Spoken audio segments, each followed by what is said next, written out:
Good morning, students. Hope you all are fine and stay at home.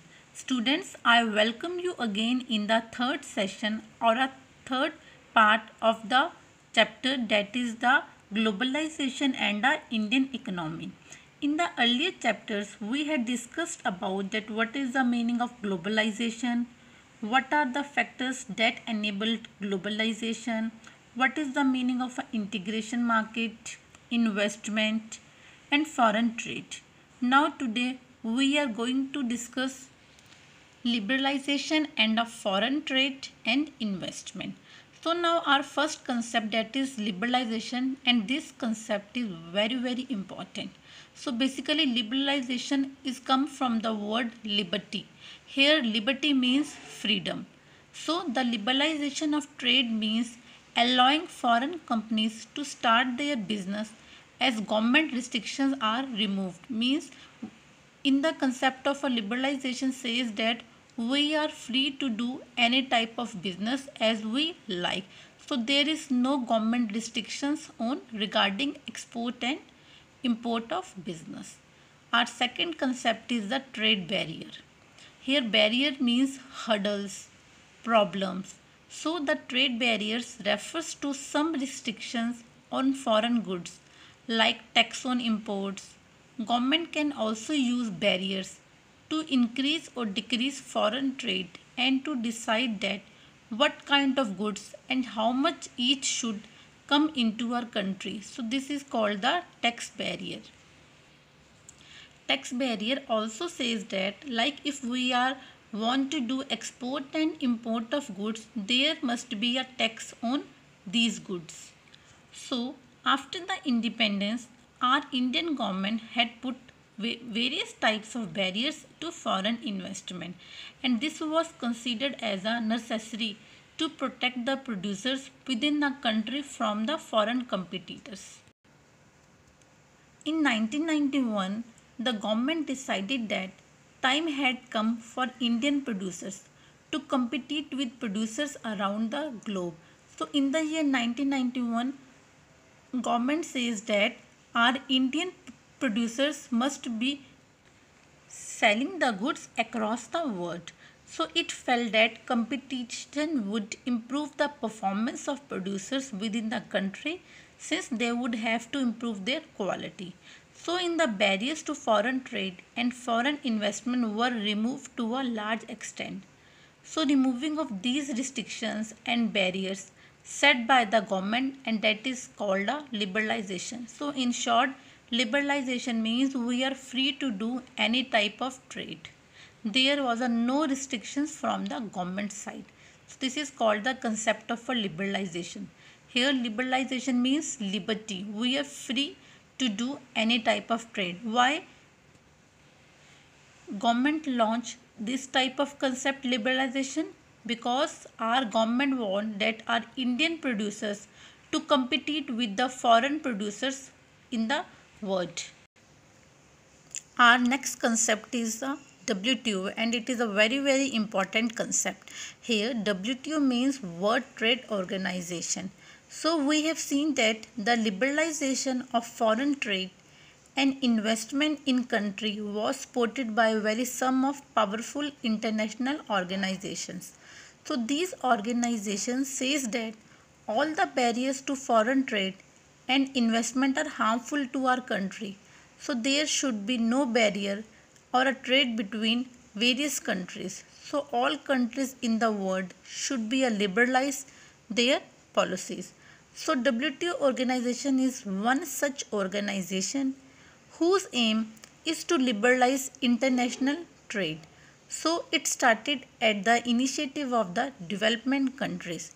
So WTO is an organization which deals with the rules of trade among the nations. Like if we are want to do a trade with different types of countries, we should follow the rules that was made by our WTO. So WTO is one such organization whose aim is to liberalize international trade. Here liberalization means we are free to do any type of trade or a international trade. So WTO includes following functions. First one is the it established the rules for international trade. Like if we are doing a business in an international concept, we should follow the rules that was made by our WTO. It ensures that the rules should be properly followed that was made by WTO organization, and its main function is to promote and removal of restrictions on trade on barriers. So WTO is an organization which includes all the different types of rules. So these mechanisms helps to prevent the functioning of a trade.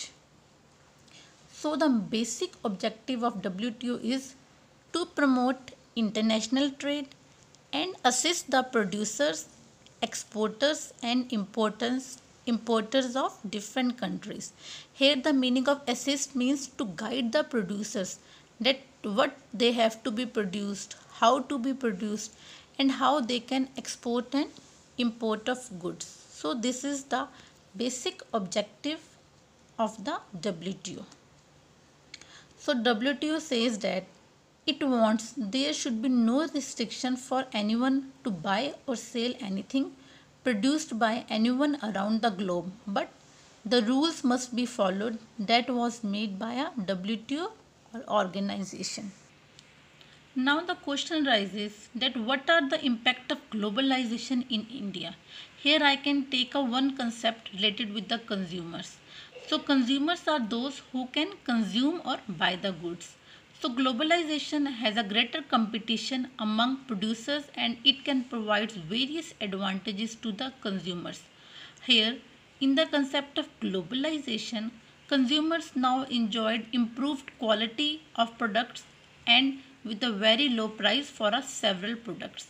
So as a result of globalization, consumers enjoy higher standard of living by giving a very low price of their products. So there are the various effects of globalization which may include negative effect or a positive effect. Now first of all we can discuss here that what are the positive effects of globalization.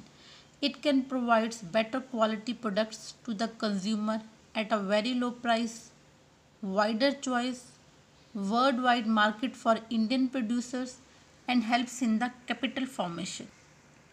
Negative effects includes that it can bring threats to a small local producers. So makes the country dependent on others. Lack of public interest and the more negative effect is that exploitation on employees. It can also disturb the social and the cultural life of the people. Our people can follow the concept of globalization and their culture. Now the question arises that struggle for a fair globalization.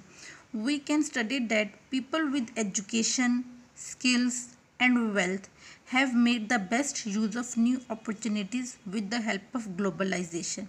On the other hand, there are also many people who have not shared the benefits with the help of globalization. So, if we want a fair globalization, we should follow these strategies like screening on arrival of goods and services. It means when the goods was arrived from the foreign countries, we should be screened that these goods are of good quality or not. Government support to local companies. Government also launched various types of programs for our Indian producers so that they can also enjoy the profitability. Strict implementation of a labor laws. Government also must launch various types of laws in favor of the labor so that laborers are not exploited. Negotiate with WTO for fair globalization. Government was also make various types of decisions with the help of a WTO for the rules for exporting and importing goods in the globalization. Now students, give me the answer of one question that should we support or reject the globalization?